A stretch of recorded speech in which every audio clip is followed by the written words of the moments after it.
سلام كما يصنحوا تافتواتن كبراتن تخطاتل تدوي تي في نسعى زدالنا لكم حاضرتن وانا زينات هاتجنا لكم قريبنا لنا كتكتاتلونا عدمنايو بكندي ارستنتلوتاتهم كنفلم ግዛአታው መሬት ትግራይና በዓልዋን ተመሊሱ ተመዛበልትና በመሰረት ወዕለ ፕሪቶሪያ ደህንነቶም ተኻልዩ በሰላማው መንገዲ ብሁት ጽናመረበቶም ክምለሱ ከም ዝግባን እዚ እንተዘይ ኮይኑ ግና መሬቱ ተሓዲጉና ጽነት ተቆሊፉ ዝነበር ህዝቢ አይክህልን ይክብሉ ከንቲባ ከተማ መቀለ ዶክተር ረዳ በርሀ አፍሊጦም ግእዝ ትካል ትምህርትን ስልጠናን ካብ ኬጂ ክሳብ 12 ክፍሊ ዘለው ተማሃሮ በኦንላይን ዝመሃርሉ መተግበር ይዓላው ገይሮም አብዞባ ማእከል ወረዳ ቆላ ተንቤን ብለል 8 ሚሊዮን ብር ዝተዓደጋ 200 ሞተራት ማይ ንሓረስቶት በሓገዝ ተዓዲሎም ውድ ምግባ ዓለም ኣብ ሽረንዳ ስላሴ ዝርከብ ዘዓቤ ቤት ጽሕፈቱ ዝዓጽወሉ ምክንያት ተፈሊጡ ሰለስቲን ጋንታታት ኩዕሶ እግሪ ትግራይ ኣብ ፕሪሚየር ሊግ ኢትዮጵያ ክጸንሓ ፌደሬሽን ኩዕሶ እግሪ ኢትዮጵያ ወሲኑ ናብ ዝርዝሩ ሰጊርና ኣለና ምስዕለታው ዜናታት ቢንያም ሓድሽ ሰናይ ምክትታል ግዛአታው መሬት ትግራይና በዓልዋን ተመሊሱ ተመዛበልትና በመሰረት ወዕለ ፕሪቶሪያ ደህንነቶም ተሓልዩ በሰላማዊ መንገዲ ብሁት ጽናመረበቶም ክምለሱ ከም ዝግባን እዚ እንተዘይ ኮይኑ ግና መሬቱ ተሓዲጉም ናጽነት ተቆሊፉ ዝነበር ህዝቢ አይክህልን ይክብሉ ከንቲባ ከተማ መቀለ ዶክተር ረዳ በርሀ ፍሊጦም እቶም ከንቲባ እዚ ዝበሉ በመምሕዳር ከተማ መቀለን አርሚ 22 ና መቀለ ሓወልት ሰማዕታት ዝተዳለወ ዝኽሪ ዓወት ወፍራ አሉላ ዝጠመተ ዋዕላ ተረኺቦም ኣብ ዝሕለፍዎ መልእኽቲዮም ህዝቢ ትግራይ መስራትን በዓል ውዕለታን ኢትዮጵያን ህዝባን ኮይኑ ኣብቶም ዝሓለፈ 27 ናይ ሰላም ዕቤትን ዲሞክራሲን ዓመታት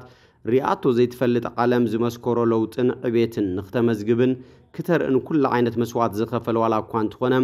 ናኢዱ ዘይረኸበ ህዝብን መሪሕነትን ይክብሉ ከንቲባ ከተማ መቀለ ዶክተር ረዳ በርሀ ገሊጾም እዮም ኣብ 2013 ዓመተ ምህረት ነቲ ሃገር ዝለወጠ ህዝቢ ትግራይ ብመራሕትን መንቃሕትን ኢትዮጵያውያን ጆኖሳይዳዊ ኩናት አውጆምሉ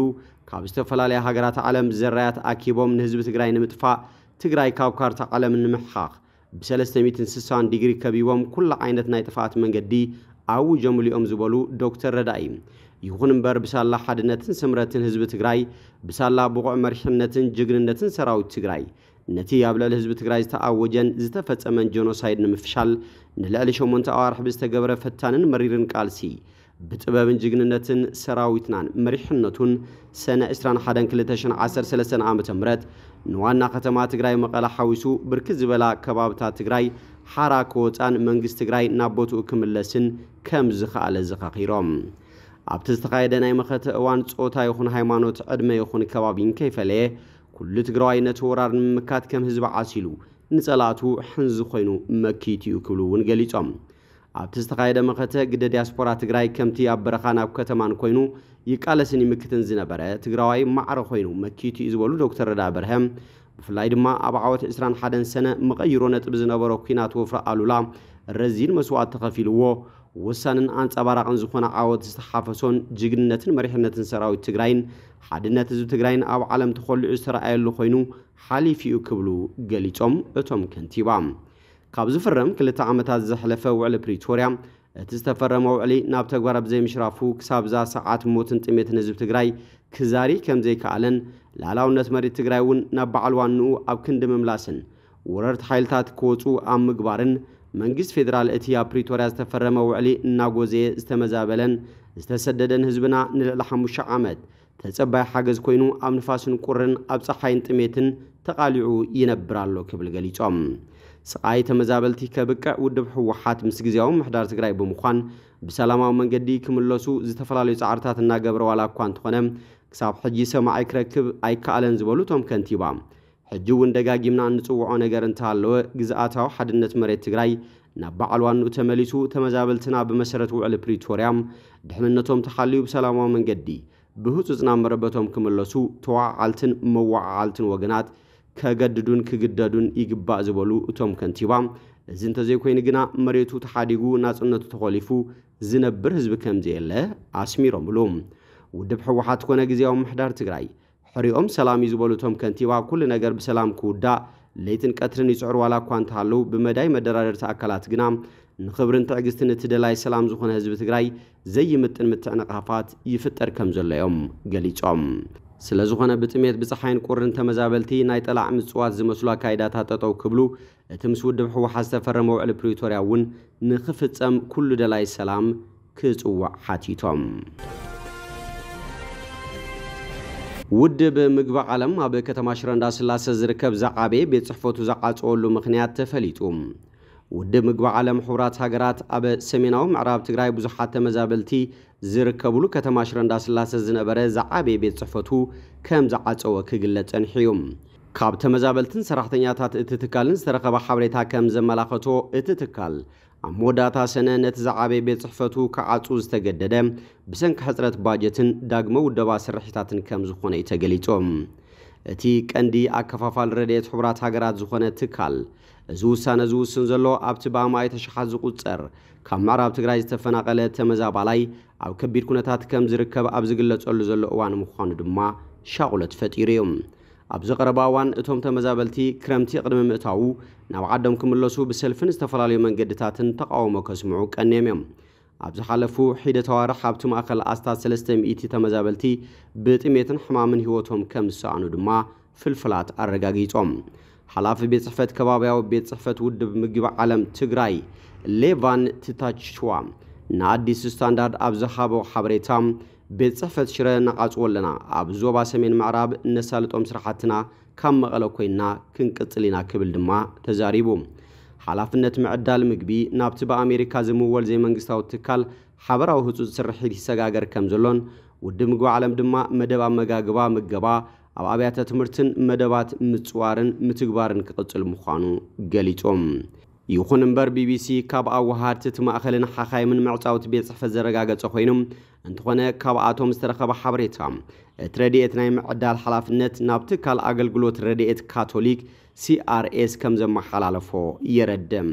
ወሃቢት ቃል ውድብ ምግቢ ዓለም ኢትዮጵያ ክሌር ኔቪል እዚ ውሳነ ኣካል ናይቲ ኣብ ትግራይ ኣምሓራን ዓፋርን ዝካየድ ዘሎ ለውጢ ኣወዳድባ ረድኤት ከም ዝኾነን ኣብ መወዳእታ 2024 ምስ መንግስቲ ኢትዮጵያን ገበርቲ ሰናይን ዝተበጽሐ ስምዕ ምዃኑን ገሊጻ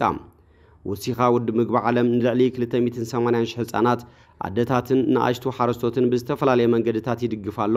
ሕክምና ሕዱር ሕፅረት ምግቢ ማእዛዊ ምግቢ ቤት ትምህርቲ መሃብን ደገፍ ልምዓት መነባብሮን ዝኣመሰሉ ንጥፈታት ኣብ ትግራይ ክቅጽል ምዃኑ ኣረድያ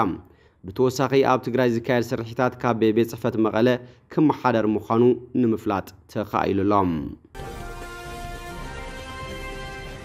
ግእዝ ትካል ትምህርትን ስልጠናን ካብ ኬጂ ክሳብ 12 ክፍሊ ዘለው ተማሃሮ ብኦንላይን ዝመሃርሉ መተግበሪ ዕላው ገይሮም እቲ ብዲጂታል ቴክኖሎጂ ቢሉ ዝወሃብ ትምህርቲ ምስ ክልላውን ሃገራውን ካሪክለም ትምህርቲ ክተኣሳሰር ዝተገበረ ምዃኑ መስራትን ኣካየደ ስራሕን ግእዝ ትካል ትምህርትን ስልጠናን ኣይተተወልደ ዘሚካኤል አብሪዮም እቲ ግእዝ ቴክኖሎጂካዊ ትምህርቲ ግእዝ ኤድ ቴክ ብዝብል ሽም ዝተኣታተወ መተግበሪ ኣቀዲሞም ዝተቀረጹ ዓይነታት ትምህርቲ ብቋንቋታት ትግርኛ ኣምሓርኛን እንግሊዝኛን ብኦንላይን ዘምህርዩ ብሰብ ስራሕ ብልሒ ማለት እውን AI ዝተሓገዘ ፈተና ኣብ ኩሎም ብርክታት ንዘለው ተማሃሮ ዝህብን ተማሃሮ ዓርሶም ዘዕቢሉን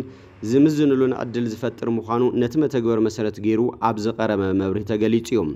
ኣብቲ ዝተኻየደ ስነ ስርዓት ዕላውነት መልእኽቲ ዘመሓላለፉ ሓላፊ ቢሮ ትምህርቲ ትግራይ ዶክተር ኪሮስ ጉዕሽ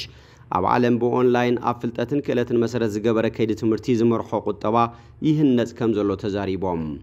ኣብ ቴክኖሎጂ ዝነጥፉ ትካላት ብምድጋፍ ብቴክኖሎጂ ዘመናዊ ከይዲ ትምህርቲ ምትእታውን ጸገማት ተዓውዲ ኣብ ምፍትሓን ክስራሕ ምዃኑ ድማ አብሪሆም ግእዝ ትካል ዲጂታል ትምህርትን ስልጠናን ካብ ኬጂ ክሳብ 12 ክፍሊ ብኦንላይን ካብ ዝህቦ ትምህርቲ ብተወሳኺ ሓጸርቲ ስልጠናታት ዝህብ ምዃኑ ኣብቲ መድረኽ ተገሊጹ እዩ ኣብ ዞባ ማእከል ወረዳ ቆላ ተንቤን ብልዕሊ 8 ሚልዮን ብር ዝተዓደጋ 200 ሞተራት ማይ ንሓረስቶት ብሓገዝ ተዓዲሎም ፕሮግራም ምምሓሽ መናወሮ ስድራ ቤታት ኣብ ወረዳ ቆላ ተንቤን ኣብ 7 ጣብያታት ዝርከቡ 200 ተጠቀምቲ ሴፍቲ ኔት ብልዕሊ 8 ሚልዮን ብር ዝተዓደጋ 200 ሞተራት ማይ ብሓገዝ ዓዲሎም ኣብ ቤት ጽሕፈት ዘፈር ቁጠባ ወረዳ ቆላ ተንቤን ኣተሓባሪ ከይዲ ስራሕ ግልጋሎት ኤክስቴንሽን ኣይተመሰረት ገብረ እቲ ሓገዝ ካብ ፕሮግራም ምምሓሽ መናወሮ ስድራ ቤታት ዝተረኸበ ኮይኑ ብሰንኪ ኩናት ዝተጎድአ ልምዓት መስኖ እቲ ወረዳ ኣብ ምንቃሕ ዕዙዝ ግደ ከም ዝህልዎ ገሊጾም እተን ሞተራት ማይ ኣብ መዓለአን ኹዕላ ኣድላይ ደገፍን ክትትልን ከም ዝግበር ዝሓበሩ ኣይተ መሰረት ተጠቀምቲ ሓረስቶት መነባብሮኦም ብምምሕያሽ ካብ ሴፍቲኔት ንኽምረቑ ትጽቢት ከም ዝግበር ኣረድዮም ሓገዝ ተገበረሎም ሓረስቶት ብወገኖም ብሓገዝ ዝረኽብዎን ሞተራት ማይ ኣቢሎም ኣብ ስራሕቲ ልምዓት መስኖ ብምንጣፍ መነባብሮኦም ንምምሕያሽ ከም ዝሰርሑ ገሊጾም ሰለስቲአን ጋንታታት ኩዕሶ እግሪ ትግራይ ኣብ ፕሪምየር ሊግ ኢትዮጵያ ክጸንሓ ፌዴሬሽን ኩዕሶ እግሪ ኢትዮጵያ ወሲኖም ፌዴሬሽን ኩዕሶ እግሪ ኢትዮጵያ 24 ሰነ 2017 ዓ.ም ኣብ ዘካየደ ህጹጽ ኣኼባ ዝተፈላለዩ ውሳነታት ኣመሓላሊፉሎም ካብዚኣቶም ሓደ ኣብ 2017 ዓ.ም ናብ ላዕለዋይ ሊግ ዝወረዳ ጋንታታት ትግራይ ኣብ 2018 ዓ.ም ኣብ ፕሪምየር ሊግ ንኽጸንሓ ተወሲኑሎም ስለዝኾነ ጋንታታት ትግራይ ኣብ ቀጻሊ ዓመት ኣብ ፕሪምየር ሊግ ኢትዮጵያ ክሳተፋ እየን እምበር ከስፍትዋትን ክቡራትን ተኸታተልቲ ደደቢት ቲቪ ንሰዓት ዘዳለናልኩም ዜናታት ነዚኦም ይመስሉ ስለትምክታልኩም ኣመስጊና ብኻልኦት ክሳብ ንራኸብ ሰሰናይ ንዓኹም